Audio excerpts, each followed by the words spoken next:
चील चुड़ैल। एक चुड़ैल काफी तेजी से भाग रही थी। उसके पीछे एक सिद्ध योगी बाबा लगे थे। उस सिद्ध योगी बाबा के चेहरे पर अपनी सालों की तपस्या से प्राप्त की हुई विद्या का तेज था। सिद्ध योगी बाबा अपनी विद्या से उस चुड़ैल को बोतल में डालने वाले थे। उनके तेज को देखकर चुड़ैल उनसे डरकर भाग रही थी। वो बोल रही थी, बाप रे, ये योगी बाबा तो मेरे पीछे पड़ा है। इसका तेज देख के लग रहा है ये बहुत शक्तिशाली होगा। अगर मैं इसके हाथ लग गई तो जरूर ये मुझे बंदी बना लेगा। मुझे बचना ही होगा इससे। क्या करूं, क्या करूं? तभी चुड़ैल को एक बड़ा सा पेड़ दिखता है। उस पेड़ के पास एक बहुत बड़ी जाली थी। योगी बाबा से बचने के लिए चुड़ैल उस जाली के पीछे छुप जाती है। योगी बाबा चुड़ैल को ढूंढते ढूंढते उस जाली के पास आने लगते हैं। चुड़ैल को चिंता होने लगती है कि अब वो पकड़ी जाएगी। अरे, ये बाबा तो यहीं आ रहा है। अब यहाँ से कहाँ जाऊं? चुड़ैल ऐसा सोच ही रही होती है कि तभी उसकी नजर नीचे एक मरी हुई चील पर पड़ती है। फिर चुड़ैल उस मरी हुई चील के शरीर में चली जाती है। चुड़ैल के प्रवेश करते ही चील के बड़े बड़े पंख हिलने लगते हैं और चील के मुंह की जगह चुड़ैल का मुंह आ जाता है। योगी बाबा के पास आने से पहले ही चील चुड़ैल हवा में उड़ने लगती है। उड़ते उड़ते वो बोलती है, अरे वाह, ये तो बहुत अच्छा हो गया। इन पंखों के सहारे तो मैं जहाँ चाहे जा सकती हूँ और इन नुकीले नाखूनों से शिकार भी कर सकती हूँ। अब ये बाबा तो क्या, कोई भी मुझे नहीं पकड़ सकता। मैं आज से आजाद पंछी हूँ।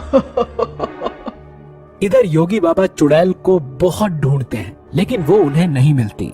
फिर योगी बाबा, अभी नहीं तो कभी तो जरूर पकड़ लूंगा, ऐसा सोचकर वहां से चले जाते हैं। चुड़ैल आसमान में घूमते हुए नीचे देखती है। तभी उसे एक बकरी दिखाई देती है। वो उड़ते हुए झट से नीचे आती है और उस बकरी को अपने नुकीले पंजों में पकड़कर ऊपर ले जाती है। एक पेड़ पर ले जाकर वो उस बकरी को मार डालती है और उसका मांस खाने लगती है। उसका आधा मांस खाकर वो आधा वहीं पर छोड़ देती है। आहा, अरे वाह, ये मांस तो बहुत स्वादिष्ट था। अच्छा हुआ मुझे पंछी का शरीर मिला। अब मैं जब चाहे जिसकी भी चाहे शिकार करूंगी और उसे खा जाऊंगी।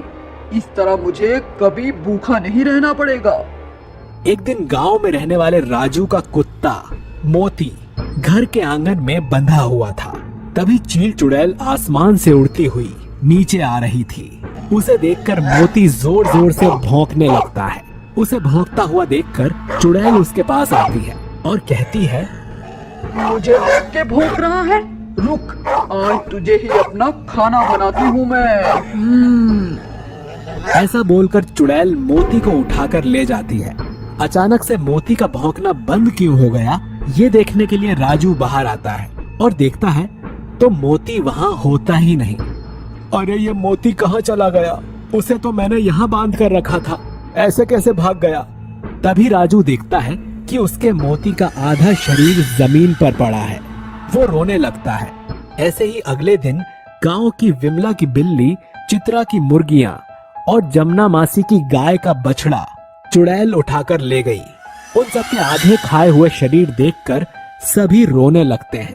किसी को समझ नहीं आ रहा होता कि ये कौन कर रहा है। हाय राम, ये क्या हो गया? कल ही तो पैदा हुआ था ये बछड़ा। क्या हुआ जमुना मासी? अरे, मेरे बछड़े को किसी ने मार दिया रे। हाँ जमुना मासी, आजकल हमारे गांव में बहुत सारे जानवरों के आधे खाए हुए शरीर पड़े हुए मिल रहे हैं। लगता है कोई जानवर आकर हमारे जानवरों को खा रहा है। अरे, मेरी बिल्ली, चित्रा की मुर्गियां और राजू भैया के मोती का भी यही हाल हुआ था। मुझे तो लगता है अब हमें सब जानवरों को कहीं छिपा कर रखना चाहिए। हाँ, यही सही रहेगा। फिर सब गांव वाले अपने जानवरों को एक बड़े से तबेले में छुपा देते हैं। चील चुड़ैल आवाज करते हुए गांव में आती है। वो सोच रही होती है कि आज किस जानवर का स्वादिष्ट मांस खाने को मिलेगा।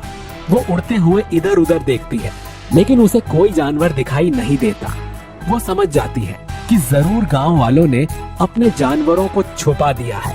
वो नीचे आती है, तभी वहाँ से हरिचरण गुजर रहा होता है। चुड़ैल उसके सामने जाकर खड़ी हो जाती है। ऐसे आधी चील और आधी चुड़ैल को देखकर हरिचरण डर जाता है। चल बता, गांव के सब जानवरों को कहाँ छुपा दिया है तुम गांव वालों ने? जल्दी बता, मुझे बहुत भूख लगी है। चुड़ैल, भागो भागो। अरे मैंने तो तुम्हें जानवरों के बारे में पूछा था, लेकिन तुम तो चिल्लाने लगे। कोई बात नहीं, आज मैं तुम्हें ही अपना खाना बनाऊंगी। आज पता चलेगा कि इंसानी मांस ज्यादा स्वादिष्ट होता है या जानवरों का। ऐसा बोलकर चुड़ैल हरिचरण को उठाकर ले जाती है और उसका आधा शरीर खा लेती है और आधा वहीं फेंक कर चली जाती है। हरिचरण का आधा खाया हुआ शरीर देखकर सभी गांव वाले हैरान हो जाते हैं। अगले दिन राम प्रसाद, विमला, रखमा और जमुना सब बात कर रहे होते हैं। तभी वो चुड़ैल वहां आती है और कहती है, अरे वाह, आज तो इतने सारे शिकार एक साथ मिल गए मुझे। अरे वाह वाह।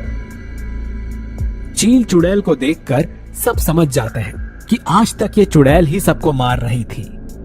सब भागने लगते हैं, लेकिन चुड़ैल राम प्रसाद और विमला को पकड़कर मार डालती है और उन्हें भी आधा खाकर छोड़ जाती है। ये सब देखकर बाकी गांव वाले वो गांव छोड़कर भागने लगते हैं। तभी उन्हें रास्ते में एक पेड़ के नीचे वही योगी बाबा ध्यान करते हुए दिखते हैं। सब गांव वाले उनके सामने जाकर खड़े हो जाते हैं और उनसे विनती करते हैं कि उन्हें उस चील चुड़ैल से बचाएं। फिर योगी बाबा अपनी विद्या से पता करते हैं कि ये वही चुड़ैल है जिसे वो उस दिन पकड़ रहे थे। उस चुड़ैल ने चील का शरीर धारण किया है। फिर योगी बाबा कहते हैं, मुझे पता चल गया है। अब तुम में से कोई एक गांव के बीचों बीच जाकर खड़े हो जाओ। जैसे ही वो चुड़ैल तुम्हें पकड़ने आएगी, मैं उसे ही बोतल में कैद कर दूंगा।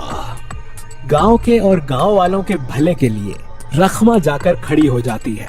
रखमा को देखकर चुड़ैल उड़ते हुए वहां आती है और रखमा को पकड़कर हवा में उठाने लगती है। तभी योगी बाबा अपनी मंत्रों की शक्ति से रखमा को चील चुड़ैल के पंजों से छुड़ाते हैं और उस चील को पकड़ लेते हैं। उनकी शक्ति से वो चुड़ैल को चील के शरीर से बाहर निकालते हैं और चील के शरीर को जला देते हैं। चील के शरीर को जलता हुआ देखकर चुड़ैल चिल्लाने लगती है। फिर योगी बाबा अपने मंत्रों से चुड़ैल को बांधकर एक बोतल में कैद कर देते हैं और उस बोतल को लेकर वहां से चले जाते हैं।